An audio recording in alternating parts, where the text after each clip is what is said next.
Nesse vídeo, a gente vai estar falando sobre algumas práticas ruins no gerenciamento de projeto. Vou estar apontando aqui para vocês o que eu considero como sendo a pior prática no gerenciamento de projeto. Vamos lá. Aqui a gente já coloca um grande erro cometido por quem começa a querer estudar sobre gerenciamento de projeto, que é o qual erro? É o erro de estar adotando complexidade. O que seria isso? Quando você vai para as áreas clássicas do gerenciamento de projeto, projeto do modo de vista clássico, a gente cai no PMBOK, do PMI. Isso é 90% dos casos, quando você for pesquisar, você vai cair nisso. Talvez você caia em um framework como o Prince2. Talvez você vá para a metodologia ágil e alguns outros. Só que perceba que essas literaturas, em geral, seja framework ou seja boas práticas, elas englobam o projeto como sendo um todo, algo complexo. E eu não estou falando que não é, mas que se distingue muito por nosso objeto de estudo. Então, por exemplo, ele traz algumas áreas que seria gerenciamento de integração do projeto, gerenciamento do escopo, tempo, custo do projeto, qualidade do projeto, recurso humano, comunicação, risco, aquisição, partes interessadas. Veja bem, eu não estou falando que todas essas áreas aqui não são importantes. Mas eu vou fazer a seguinte pergunta para você, projetista. Você consegue gerenciar todas essas partes no seu escritório? O que eu quero dizer com isso? Você trabalha aí, você sozinho, talvez você e seu sócio, um estagiário, 3 pessoas. Vocês conseguem estar começando a gerenciar dessa forma todas as 10 áreas? E eu acredito que não. Então, qual que é o problema disso? O problema disso que está até enfatizado aqui é que são muitas áreas e você acaba tendo complexidade para gerenciar ela. Quanto mais itens eu tenho para se gerenciar, maior é a minha complexidade.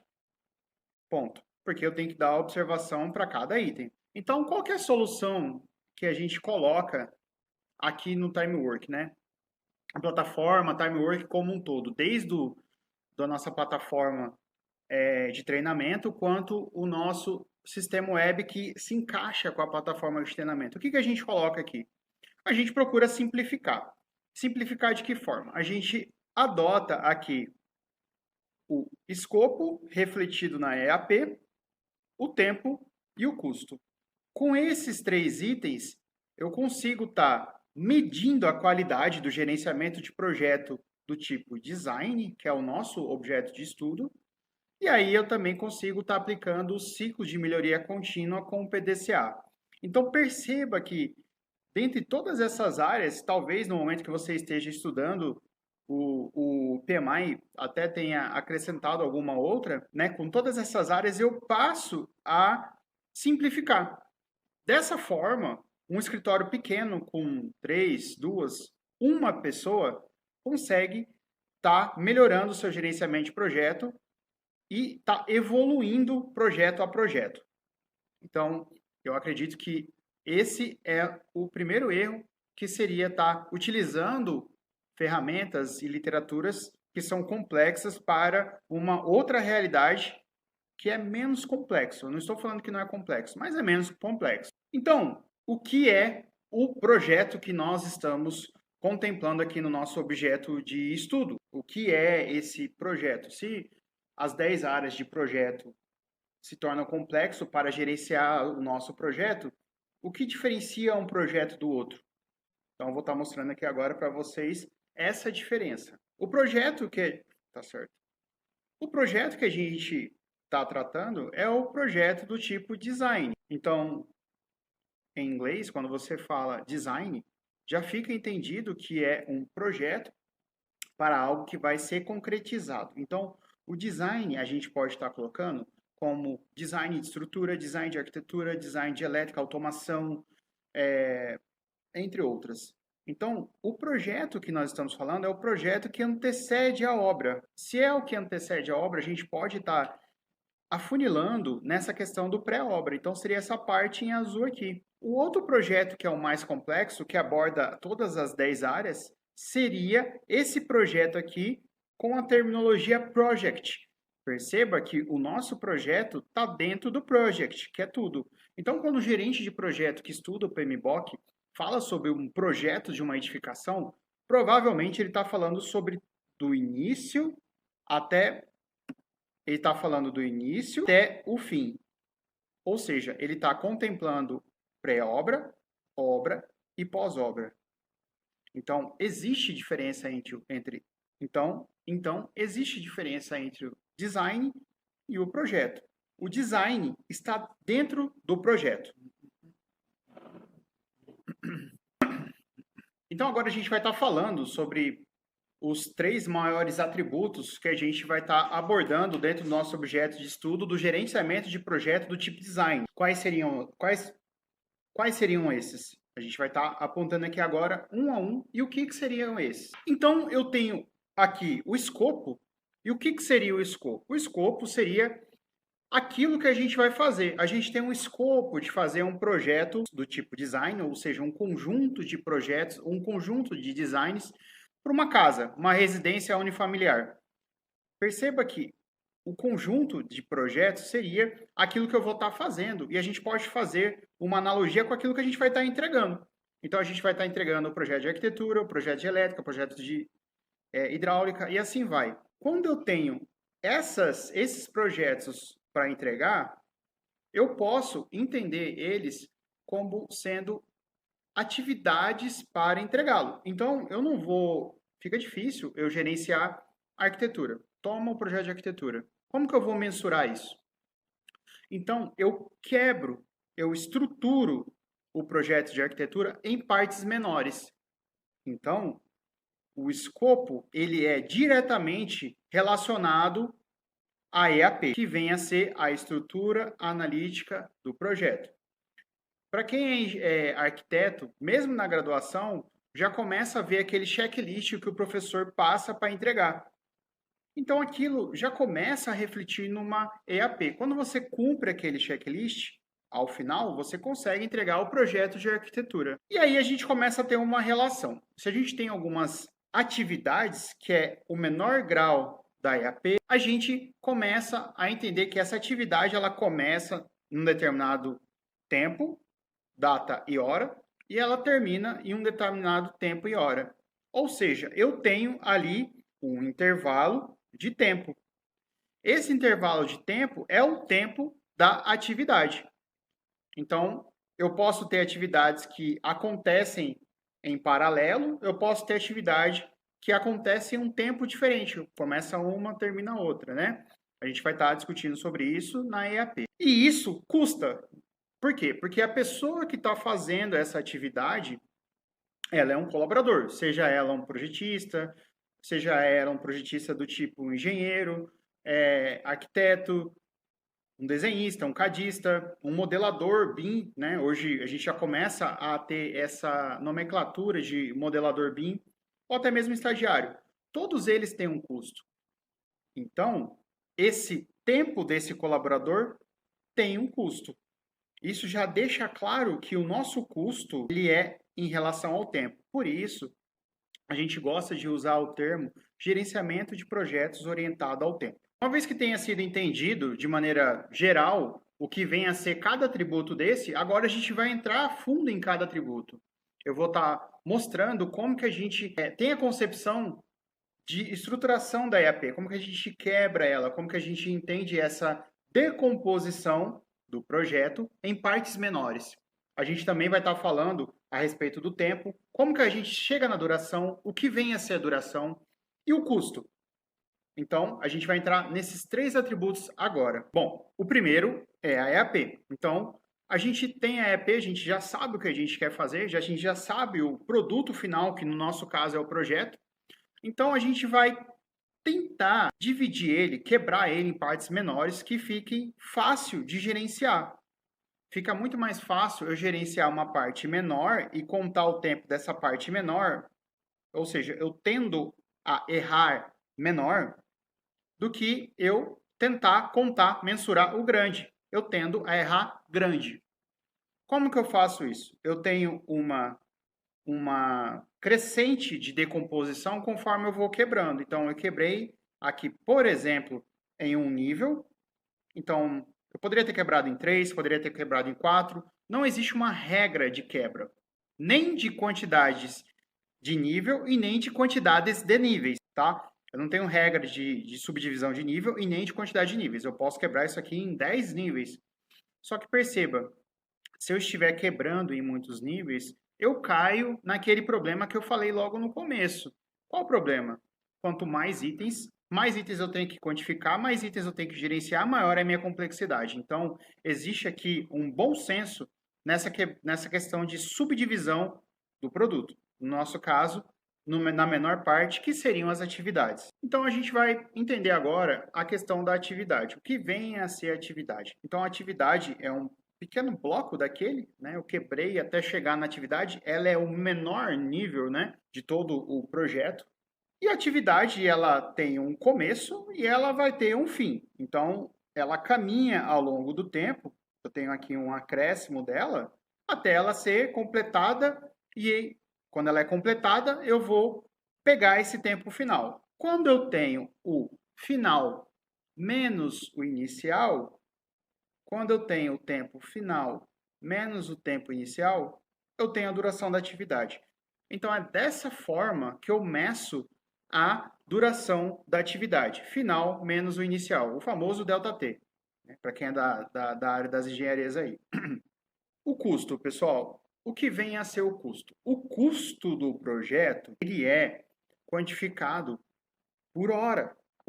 Então, eu tenho que trabalhar o custo por hora. A atividade que levou um tempo aqui, ela foi feita por uma pessoa. Existe o custo da hora dessa pessoa. Então, eu quantifico por hora. Eu não quantifico por metro quadrado. O que tem a ver o metro quadrado dentro dessa nossa metodologia? O metro quadrado nada mais é do que um índice final para eu ter uma comparação. Ele é um índice indicativo, ele não é determinante. O que é determinante aqui no nosso caso é o custo por hora.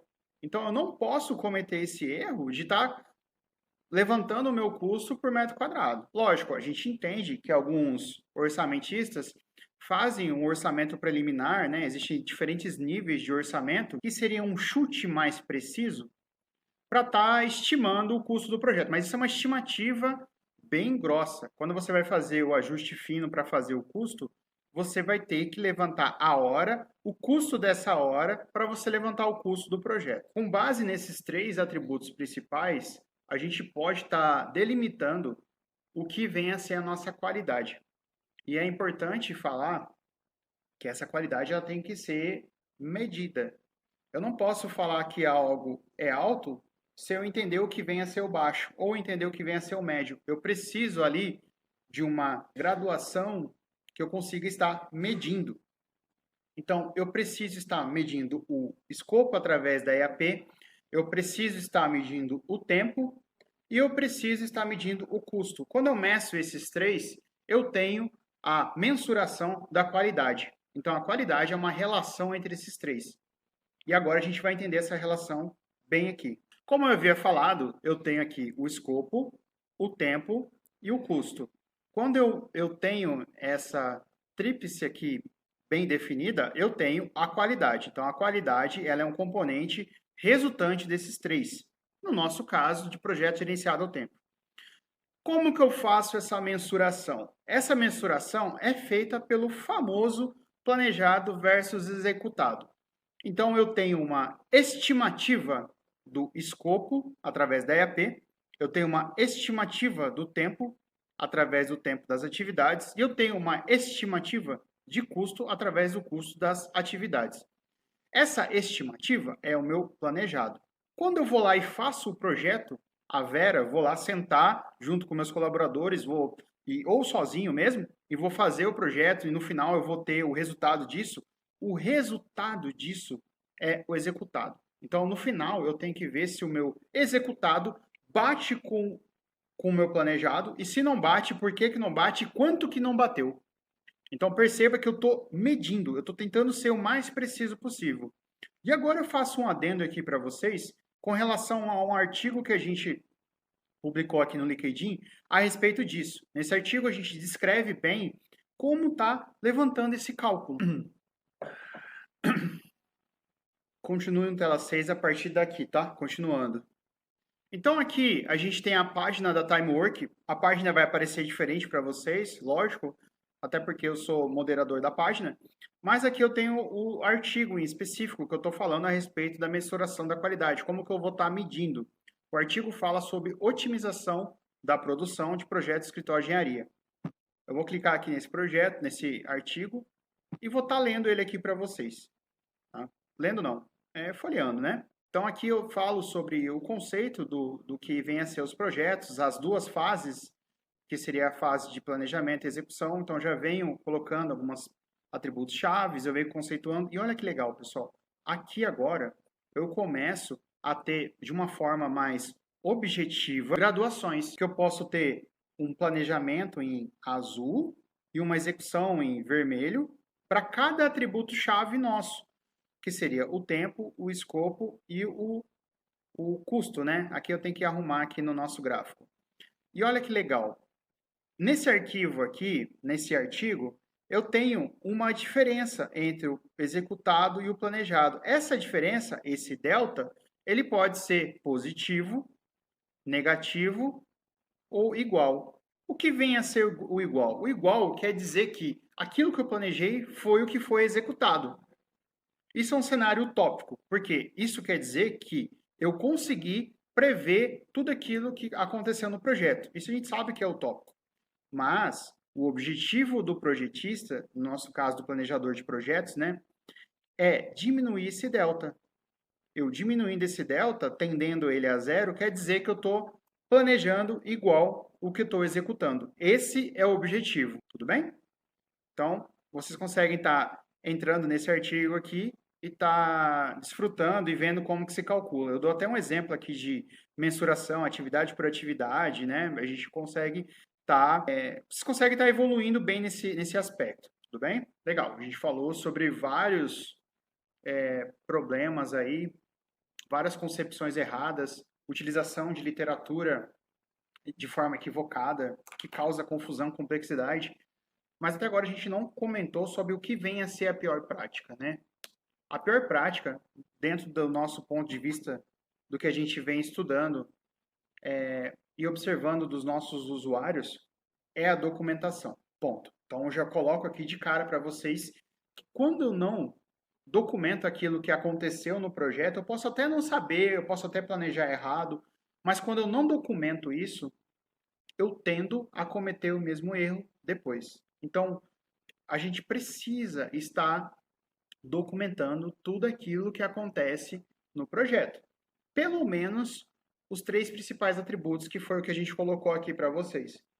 Então, vou fazer uma pergunta para vocês agora, que vai despertar para vocês o pensamento a respeito disso. Vocês têm um colaborador-chave ou vocês mesmos são pessoas-chave no projeto de vocês. O que acontece se vocês sabem todo o processo e vocês se ausentam? O que acontece se outra pessoa for fazer aquilo e ela não tem o histórico daquilo que aconteceu? Provavelmente ela vai cometer o mesmo erro que você cometeu, para depois chegar na mesma conclusão que você chegou, para então ela ter o trabalho de tentar melhorar. E se isso aconteceu com esse colaborador ou com outra pessoa do projeto, se essa pessoa também se ausentar, a outra pessoa que for entrar vai ter que passar pelo mesmo ciclo. Ou seja, eu tenho um looping aí de execuções erradas. Por quê? Pelo simples fato de eu não ter documentado. Então, quando eu documento, basicamente eu estou pondo um fim àquele erro. Não tem problema em errar. A questão é eu estar cometendo o mesmo erro várias vezes e eu não estar evoluindo e aprendendo com o erro. Existe até uma questão sobre lições aprendidas, né? Geralmente todo gerente de projeto tem essas lições aprendidas para estar repassando para a equipe. Então, o ponto de vista é esse. Então, a gente vai mostrar aqui para vocês o que que já resolve em 2 tacadas. Essa questão da documentação e como está fazendo o ciclo de evolução, o PDCA. Vamos lá. Então, aqui eu estou colocando a questão do custo, do escopo e do tempo. Como que a gente poderia estar solucionando essa questão que seria estar documentando. Então, eu posso estar fazendo um projeto, estar fazendo uma composição e ali eu ter, no final, o custo por hora. Documenta aquilo. Eu vou ter uma tabela com todo o custo, uma espécie de composição de serviço do projetista. Então, o meu engenheiro custa tanto, eu, como projetista, custo tanto, meu estagiário custa tanto, então vou estar criando uma composição própria para isso. O escopo, se eu não sei fazer, eu vou necessitar, uma hora ou outra, eu vou ter que fazer o projeto, isso é fato. Você vai ter que sentar, você vai ter que projetar. Só que não é somente sentar e projetar. Se eu estou projetando, eu posso ir criando ali a EAP. Então, eu fui fazer a visita ao cliente. Eu posso colocar lá, visita em loco. Nessa visita, eu olhei o terreno, eu conversei com o cliente. Legal. Então, visita em loco, reunião com o cliente, observação sobre entorno, né? Que aí você vai olhar o entorno do terreno. Próximo item. Ah, vou estar fazendo ali uma modelagem conceitual. Legal, modelagem conceitual. Depois eu vou estar conversando com os outros projetistas e aí você vai colocando tudo aquilo que você está fazendo. Você está fazendo e você está aprendendo sobre isso. Ou também você pode estar pagando uma consultoria. Só que isso, se você está nessa fase e se você tem essa dúvida, provavelmente você está no começo. Se você está no começo, fica complicado você estar desembolsando dinheiro para consultoria. Mas é uma opção também, não tem problema, você também pode estar pegando essa consultoria com outras pessoas mais experientes, né? E o tempo, começa a fazer uma atividade, vou fazer a visita com o cliente. Demorei 2 horas nessa visita, eu dei uma andada pelo terreno, conversei com o cliente, respondi uma série de questões e aí eu tenho tempo de 2 horas para aquela atividade.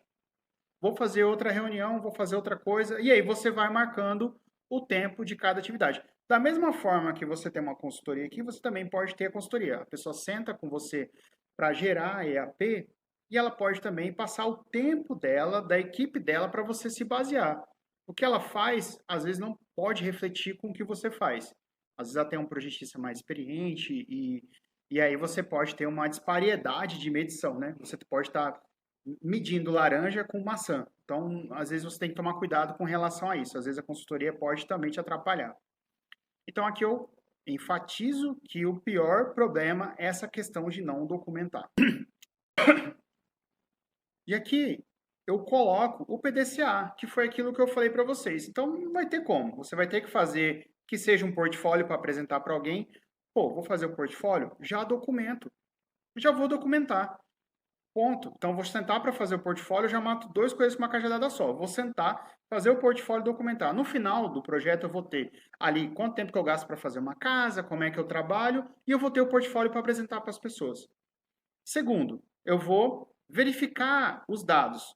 Eu tenho um dado histórico? Não, acabei de gerar. Então, esse é meu dado histórico. Então, se eu não tenho histórico, esse passa a ser o meu histórico. Então, eu não vou ter como revisar, não tem comparação. Próximo passo. Quando eu for fazer um próximo projeto similar, agora eu tenho um histórico. Por quê? Porque eu passei pelo esse ciclo. E perceba que esse ciclo, ele é um ciclo contínuo. Quando eu for fazer uma nova casa, imagine comigo o seguinte, você está fazendo uma casa num condomínio de alto padrão. Pessoal, vamos lá. Quando você vai fazer a casa no condomínio de alto padrão, já existe até o código de obras. O terreno é bem padrão, o que você tem que fazer ali é bem padrão. Então, provavelmente, as atividades da elaboração de projeto vão ser padrões. O que vai mudar ali? O projeto. O resultado final, o produto final vai mudar. Só que as etapas que você vai ter que passar é a mesma. Então, documenta isso, faz isso, cria seu portfólio e no final você vai evoluindo. Essa é a dica que a gente tem para dar para você estar resolvendo aí o pior problema que é não documentar. Então, agora que a gente teve esse bate-papo, eu vou estar colocando aqui para você esses tópicos. Então, eu vou estar colocando problema 1, problema 2, o que vem a ser o problema 1, problema 2, problema 3, de forma resumida. Então, se esse vídeo em específico está caindo para você sobre esses tópicos e você se sentir curioso, procure essas aulas. Vai em cada tópico, tá? A gente provavelmente algum vídeo ou outro pode estar caindo ali uns pedaços para você, mas eu sugiro que você esteja vendo depois esse vídeo inteiro na íntegra para você entenda de onde que saiu exatamente essa lista. No vídeo que a gente passou aqui, a gente detalha cada coisa, tudo bem? Então aqui a gente tem O grande erro é confundir os tipos de projeto, design com project.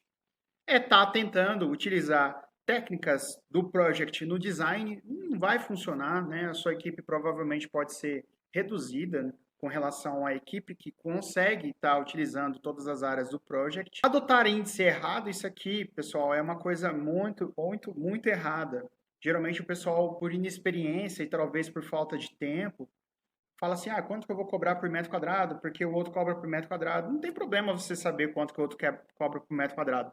Mas talvez o outro tenha feito o cálculo para chegar naquele valor por metro quadrado. A pergunta é, você fez o seu cálculo? Então aí a gente começa a ter um problema, né? Talvez o cara tenha uma equipe reduzida, talvez o cara trabalhe na casa dele, ele não tenha que pagar aluguel, você tenha. Então como que você vai chegar nesse valor? Então é importante você não cometer esse erro de estar cobrando por metro quadrado.